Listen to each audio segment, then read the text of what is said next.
Am I the a-hole for telling my sister's fiancé that she is infertile? I will try to keep this as simple as possible. My 26 male sister, Emma, 29 female, was very sick in high school.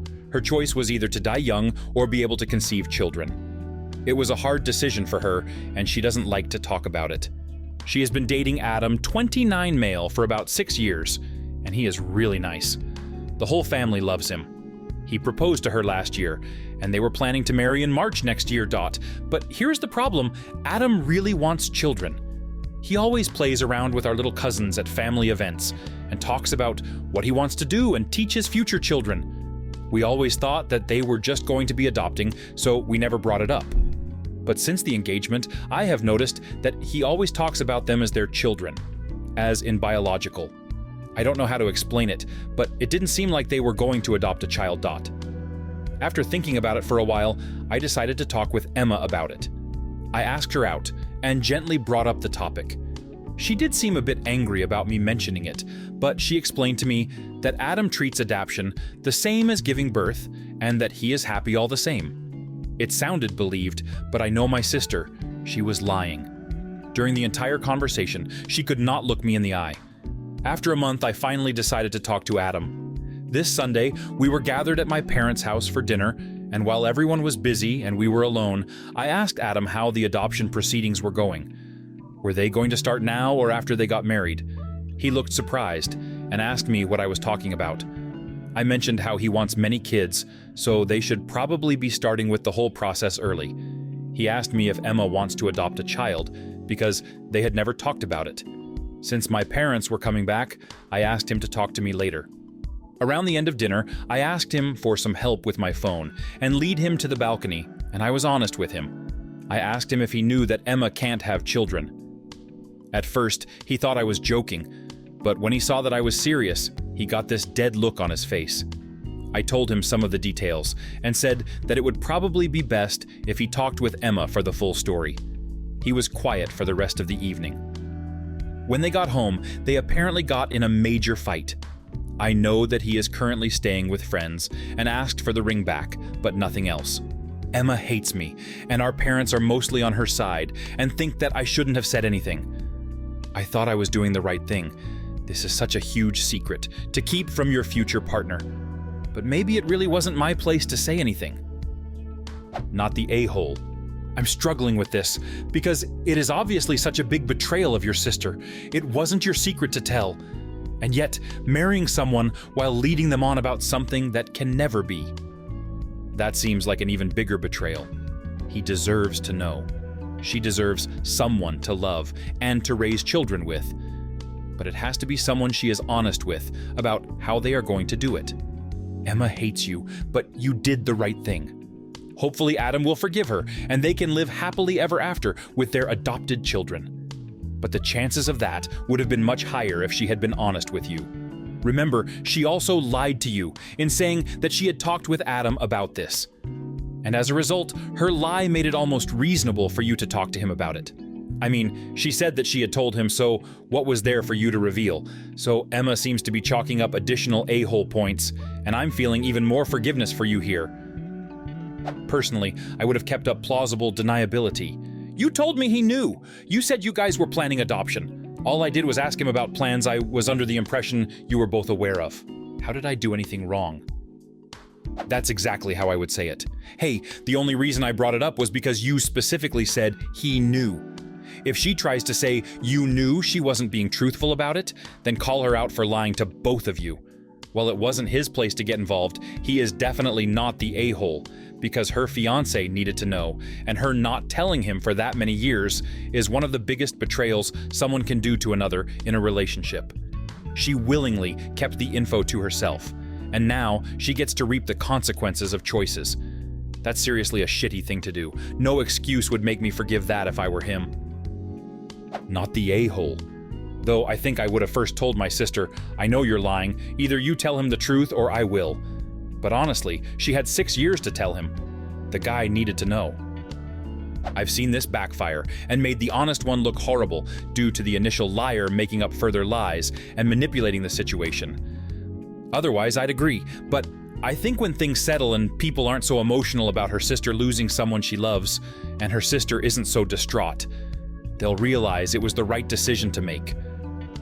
This, you tell him or I will, just leads to the liar lying some more. Better to just tell, instead of making ultimatums like that to a known liar. Am I the a-hole for telling Dad in front of everyone that I don't want to date family friend's son because I think he's manipulating me with his anxiety? I am on the spectrum, so it's hard for me to tell. My older sister is diagnosed with anxiety. I know anxiety can come in different forms, but I believe, and my sister as well, that someone is using their anxiety to manipulate me. I am a girl. Guy named Trey is the son of Dad's friend. Sometimes he'd come around and we became friends. Then he asked me out and we dated for a month. We go to the same school. This is the first year we had classes together. He makes it well known that he has anxiety to me and everyone around us. We have 4 classes together. In 2, we sit at the same table. Here's the issue. I suspect that Trey is faking his anxiety or using it as manipulation.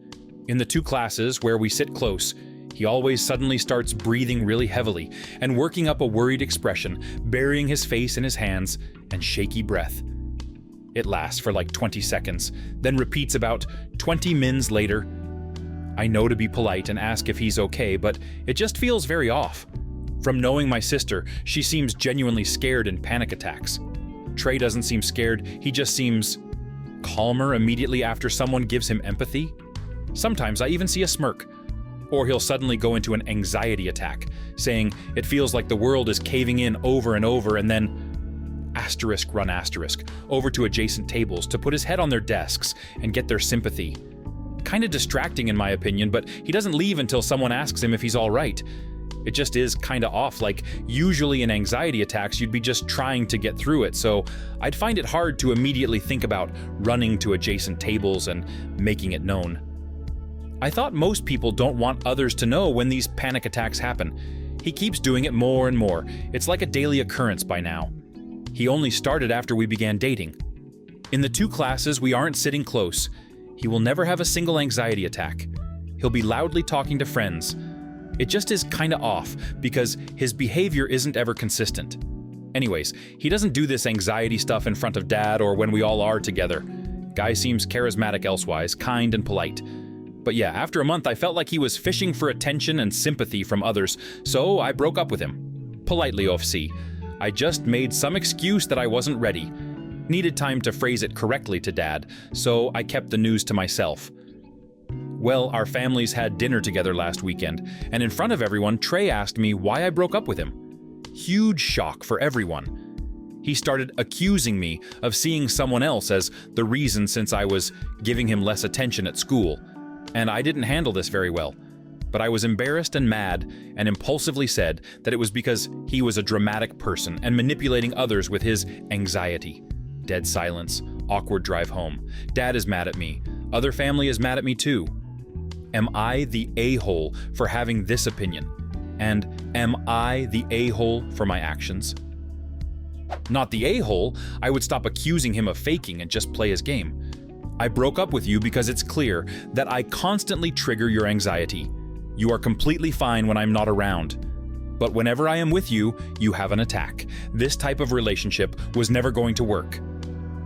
Best response yet. Honestly, a little more tact would have been used here, but I understand that OP was put on the spot by that a-hole. Not the a-hole. Yeah, that's kind of the key here. OP didn't cause the scene and bring up the topic. When someone starts some shit, you get mad at that person. OP didn't start it, but it sounds like she sure as fuck finished it, Lowell. Good on you. Stand your ground, OP. He was out of line for bringing that up in front of everyone to begin with. Nope, not the a-hole. If dude is gonna ask you that question in front of an audience, he was rolling the dice on getting an honest response in front of an audience. He proved your point. Yep, someone with true anxiety is never going to make that scene in front of everyone else. Well, there are different causes of anxiety, but the question was manipulative and really backs up OP's interpretation of his behavior. What do you think of these stories? Leave a comment and subscribe to the channel to see more interesting videos.